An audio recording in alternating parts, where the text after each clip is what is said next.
Sally sells seashells by the seashore. You How much must- wood could a woodchuck chuck if a woodchuck could chuck wood? Peter Piper picked a pack of pickled peppers. All right, I'm ready. The MLB Draft is coming up in a few weeks, and teams are scrambling to find the best fit for them. This draft is stacked with talent this year. There's guys like Jack Caglione, Charlie Condon, who are breaking home run records. Jack Kaggs is out there with a pure lefty stroke, raw power. Condon is out there, 6'6", tall, lanky, massive power as well. Then you have pitchers like Chase Burns, Hagen Smith, both touching triple digits continuously. Chase Burns is polished right-hander, got nasty breaking ball. Hagen Smith up there looking like he's not even trying, throwing 100 from the left side. I mean, this isn't necessarily a top prospect list that we're going to give you guys, but this is a list of the prospects that we see fitting each organization the best. So, yeah. So with the first pick this year, we've got the Cleveland Guardians. And I mean, there's a lot of picks you could go with here. There's so much talent, like we said, but there seems to be a clear pick, number one, to us, just for the fit and what makes sense for the Guardians. While neither of us think he's the most talented player in this draft class, it's a pick that makes sense for the Guardians, and that's going to be Travis Bazana. Bazana, the Oregon State second baseman. And, yeah, Travis Bazana, the man from the land down under. Little Australian guy. He's from Sydney, Australia. He's played at Oregon State now for 3 seasons. And the Guards love a left-handed bat. Like, we've seen this multiple times. They are a big fan of their left-handers.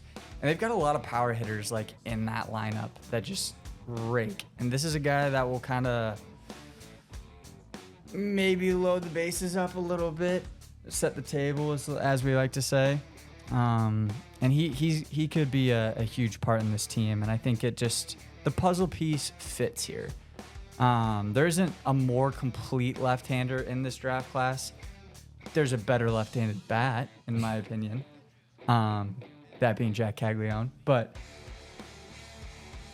for what they want, they have a first baseman already in Bo Naylor. They've got other guys that can go and play first. They don't have the best second baseman, shortstop kind of setup here. they could use a second baseman. And Bazana is going to be that guy that makes sense for us. He's a pretty decent infielder. He had 20 total errors in 3 seasons played. He's been a consistent vacuum out there, and he's got the makeup to be a consistent second baseman at the big league level. He's going to need some polishing, but with the right situation, we could be looking at a pretty good infielder. He's a consistent barrel to the baseball kind of guy. He's got a clean, consistent swing. Not only can he set the table, but potentially he's got the pop to go and clean it up as well. In 24, he hit 407 with 16 doubles, 28 home runs, 1.479 OPS in 60 games.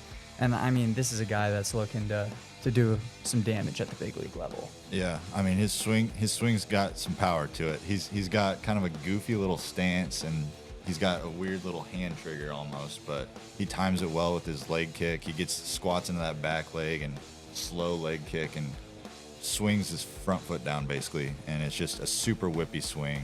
And like I said, little goofy, but he does the job, stays level, drives the ball on a line a lot of ground balls, hard ground balls, low line drives, and he's obviously got the power to take it out with 28 home runs. Yeah. In Corvallis, that too. Frame doesn't look like 28 home runs either. No. Like, if you were just to watch the guy walk around, you're not guessing 28 dingers on that kid. He's like a little ball of quick twitch almost, just kind of just ready to burst. Yeah. He's fun to watch, pretty electric out there. And hopefully we get some pretty cool mic'd up moments with that Australian accent at the big league level. Aussie.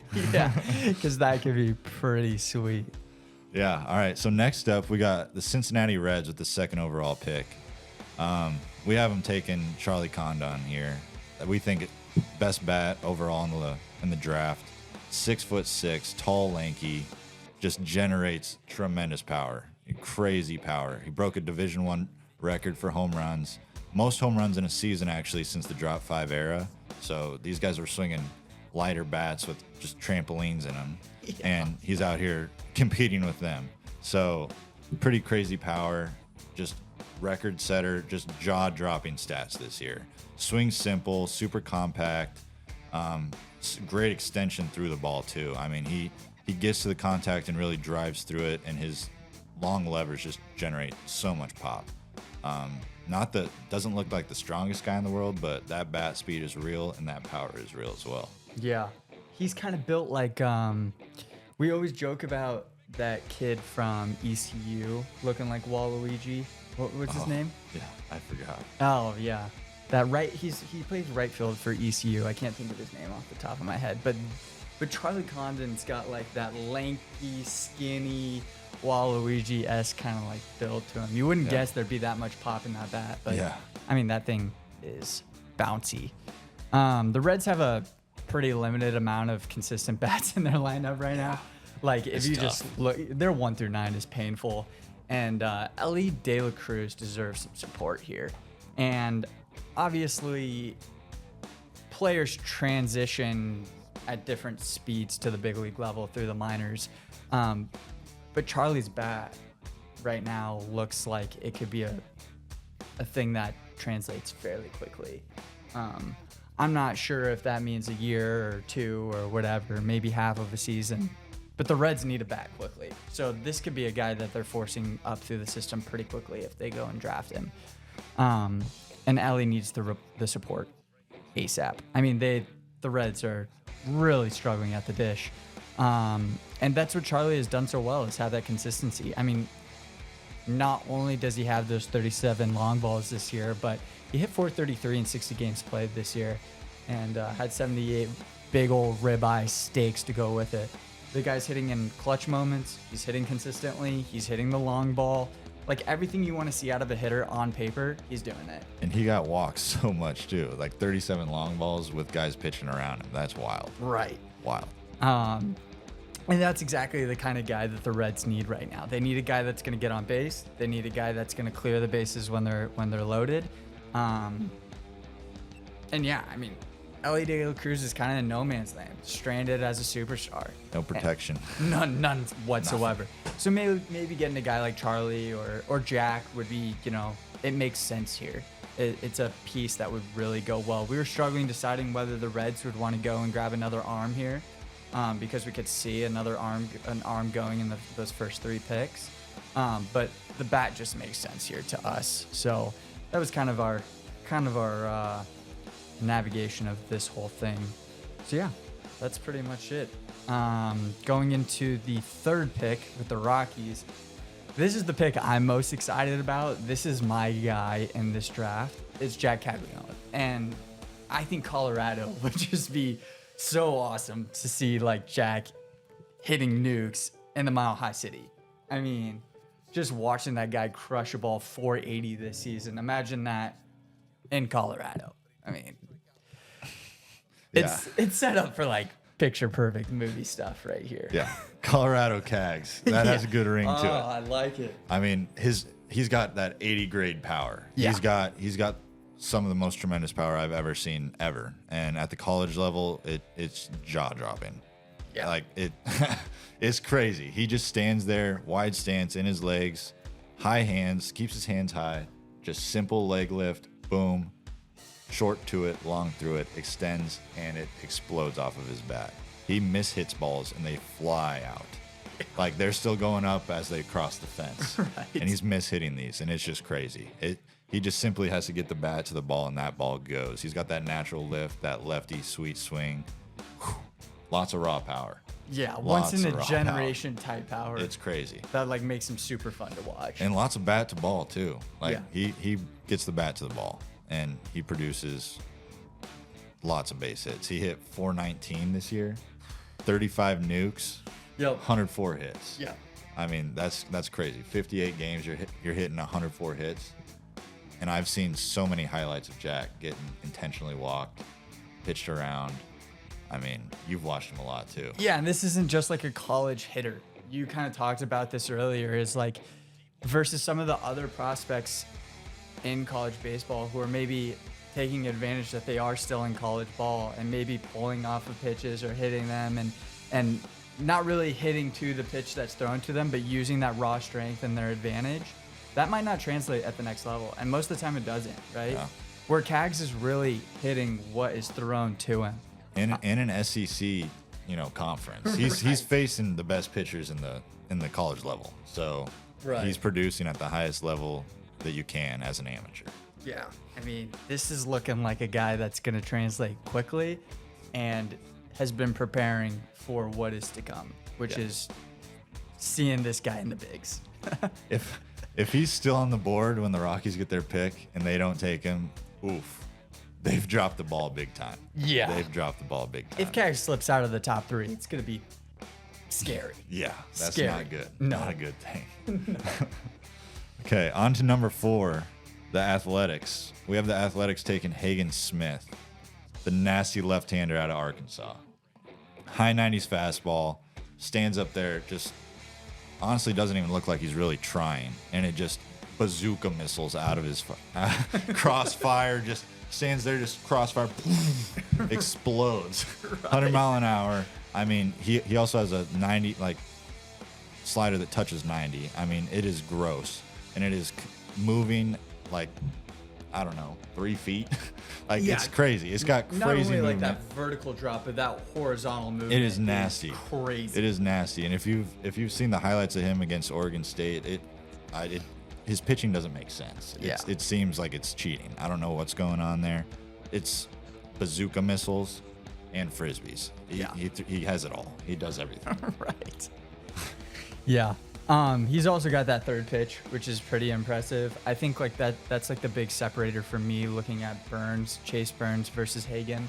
Like, I don't know. People are saying that Hagen Smith doesn't have a third pitch. I don't know what they're talking about. That splitter has plenty of tumble to it. It looks effective. It's a mid-high 80s splitter. If he can start working on that at the next level, I think that's going to be a big implementation into his game. A left-hander that's throwing a splitter that's moving that much paired with a fastball slider combination, I think he's going to become so unpredictable and so dangerous with this tunneling and that low 3/4 arm slot. It's going to be hard to pick up what he's throwing. I think this is going to be a good fit for the A's. Yeah. Who have a terrible pitching They staff could at use the some moment. pitching, and he's absolutely dominant. I mean, in 84 innings pitched this year, he gave up 19 runs, only 5 home runs in that SEC conference, and 2.04 ERA. I mean, that's solid. Yeah. That is solid. His Ks per 9 averaged out at 17.2. 17.2 K per 9. That is wild. Doors. I mean, it's nasty. Good luck left-handed hitters. I mean, at that point, if you're a lefty facing Hagen Smith, good luck. Yeah. Good luck. I think this is the best value pick for the A's right here. They have some great talent, some younger guys. Okay, when I say great talent, right, these aren't guys that are exploding onto the scene right now, but you're seeing consistent young bats in their lineup. Yeah. It's not like they're lost when it comes to the hitting department. There is hope in the A's lineup. Their rotation is abysmal. This might be a top 5 worst. I would say definitely a top 5 worst rotation in baseball right now. It's painful, and I mean, this is a dream. You can start dreaming about a potential left-handed Cy Young that's just coming out and looking like a left-handed DeGrom. He's disgusting. So, I don't know. We like the upside here. There's going to be big arguments about Chase Burns going in the top 4 or 5 picks as well. But I like Hagen Smith here. Hagen's the better pitcher overall, higher upside in my opinion. I think so too. I mean, from the left side, like I said, it doesn't even look like he's trying up there, and it's just gross. Yeah, we haven't seen a guy on the left side throwing like this in a while. Oof. I don't know when the next time you will see it. So that is the 4th pick with the A's. So number 5, White Sox. We each have a different pick here. My pick that I like for the White Sox is Christian Moore out of Tennessee. And, I mean, he's playing in the College World Series right now, actually, and he just hit the 2nd cycle in Omaha history. So that's pretty crazy in of itself. He's an athletic righty. I love his swing. I mean, his swing might be my favorite in the class. Super smooth, right-hander, strong hands, compact swing, and just like I said with Caglione, he drives through that ball. His barrel is in the zone early, and it stays in there for an extended period of time. He doesn't even have to time up the ball great, and he's, like I said, in the zone early. If he's late on a fastball, he shoots it the other way. If he's early on a breaking ball, he's able to stay through it and drive through it, double down the line. I mean, it's super fun to watch.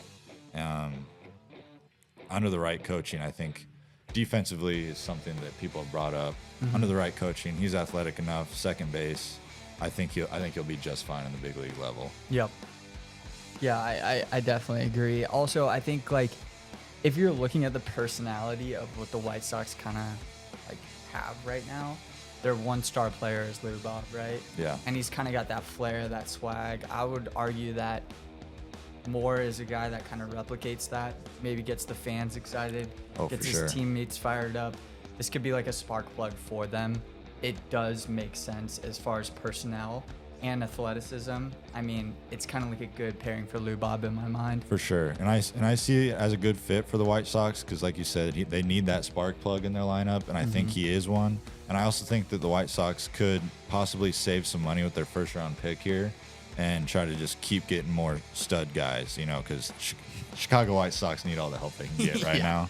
And it's about coming out of this draft with the most quality players for them. You know, they need those impact players, and they need to get them cheap when they can. I think this is a great position for them to take Christian Moore here at number 5. Yeah, I like it. My guy is, I like Chase Burns here. It's not that Christian Moore isn't a player that I would consider taking here. It's that if I'm the White Sox, we've got one good pitcher in our rotation. Let's build on it and maybe get another guy in here that can be consistent. Chase Burns looks to be the safer play out of the pitching options. You're taking a risk with Hagen, just in the sense of Hagen's got a little bit of wildness to him. He did throw 34 walks this season, which was that improvement from his 42 previously. But Chase Burns only had 22, I believe, on the season.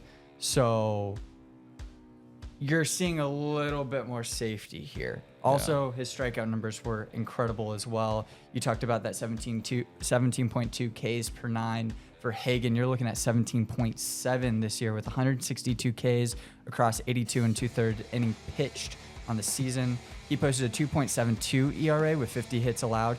He did give up 13 bombs, which, that's a little scary.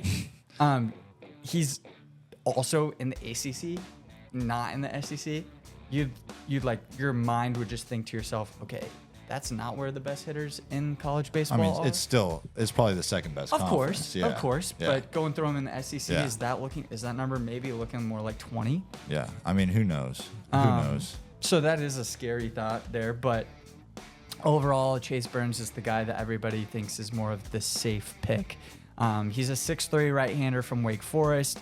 He's got a high 90s fastball breaking into the hundreds occasionally.